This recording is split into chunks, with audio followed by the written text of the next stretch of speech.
I got F'd by my landlord in front of a window. As all the best intimacy does, it started with some pics. I was trying on my new micro bikini, loving the way it accentuates my TTS. I was having a lot of fun posing, taking videos of pulling my top down, pretending to be a little WH-ry. Nothing makes me as H-ry as showing off, even if it's only via pics. I decided I needed some new toys. So I started browsing Lovehoney for a toy that I could keep inside myself while I'm gaming, or while in public. Not to get myself off, but just to keep myself H-ry and wet and waiting for it. Not that I need any help doing that, but it's a fantasy I'd had for a while. While I was there I also spotted some Clover clamps that I absolutely had to buy.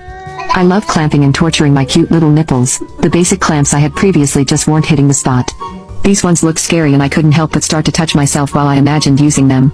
Eventually I got carried away and made myself CM right on my PC chair while browsing intimacy toys, but that didn't satisfy me at all. I needed it rough, and I needed a PP. My silly orc SM just